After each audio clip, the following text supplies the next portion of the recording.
মাহমুদুর রহমান মান্না অর্থাৎ নাগরিক ঐক্যের যিনি সভাপতি, তার বগুড়া ২ আসনের যে প্রার্থিতা বাতিল হয়েছিল, তিনি আপিলের পর আজ সেই প্রার্থিতা ফিরে পেয়েছেন। আমি যদি একটু সংক্ষেপে শুরুর অংশটা বলি, এবং তিনি প্রার্থিতা ফিরে পেয়ে যেটি জানিয়েছেন সেটি ব্যাংক ঋণ সংক্রান্ত অভিযোগ প্রসঙ্গে তিনি বলেছেন, আমার বিরুদ্ধে খেলাপি হওয়ার যে অভিযোগ তোলা হয়েছিল তা সম্পূর্ণ মিথ্যে। ইসলামী ব্যাংকের বগুড়ার বরগোলা শাখার এক কর্মকর্তার মাধ্যমে একটি ভুয়া নোটিশ তৈরি করা হয়েছিল। বিষয়টি জানার পর তিনি ব্যাংকের প্রধান কার্যালয়ে যোগাযোগ করেন। পরে ওই ব্যাংক কর্মকর্তা শাস্তিমূলকভাবে স্ট্যান্ড রিলিজ ও ট্রান্সফার হন।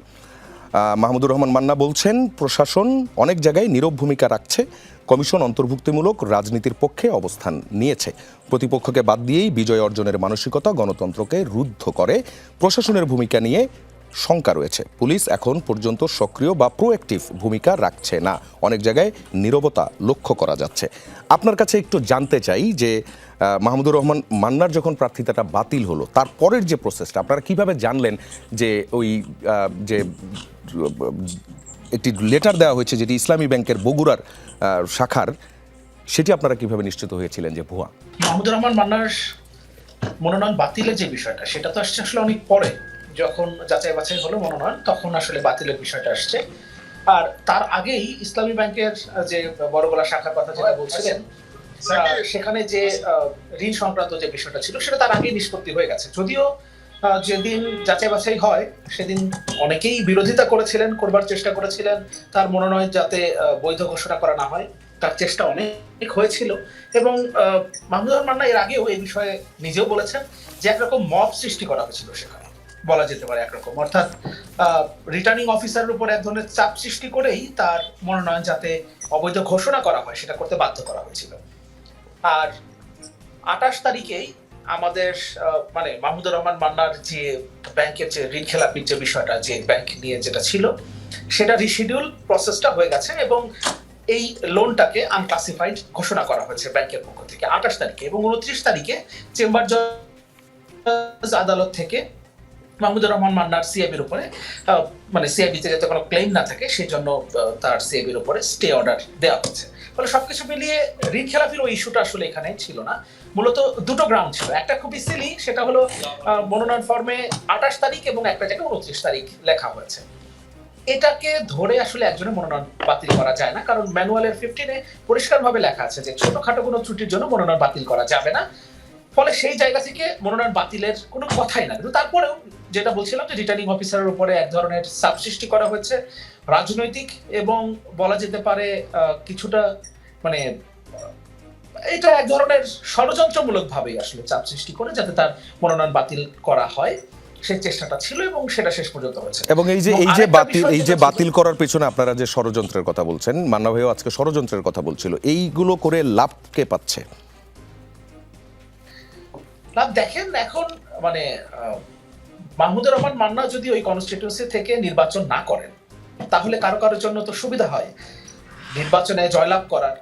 ফলে প্রতিদ্বন্দ্বী যারা মানে হচ্ছেন, হওয়ার চেষ্টায় আছেন, তারা নানানভাবে এই সুযোগগুলো নেবার চেষ্টা করেন। ইসলামী ব্যাংকের ওই কর্মকর্তা তিনি নিজ থেকে নিশ্চয়ই শতপ্রণোদিত হয়ে নিশ্চয়ই ওই ভুয়া যে চিঠিটি, সেই চিঠিটি পাঠাননি। ওনার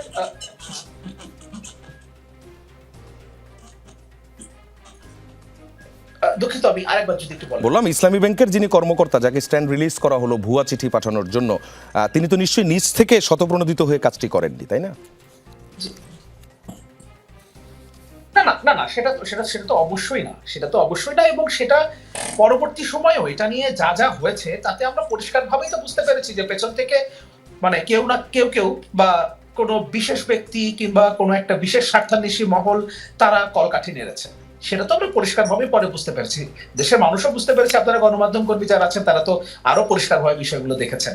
আর আরেকটা বিষয় বলি, যে দুটো বিষয় উল্লেখ করা হয়েছিল মনোনয়নপত্র বাতিলের জায়গায়, একটা হচ্ছে তারিখের কথা বলছিলাম, একটা ২৮ তারিখ, একটা ২৯ তারিখ, এবং এই ধরনের ভুলের জন্য কোনো মনোনয়ন বাতিল হতে পারে না, সেটা ম্যানুয়াল অনুযায়ী, নির্বাচন পরিচালনা ম্যানুয়াল অনুযায়ী এবং ১৯৭২-এর যে আরপিও গণপ্রতিনিধিত্ব আদেশ, সেই অনুযায়ী আসলে এটা বাতিল করা যায় না।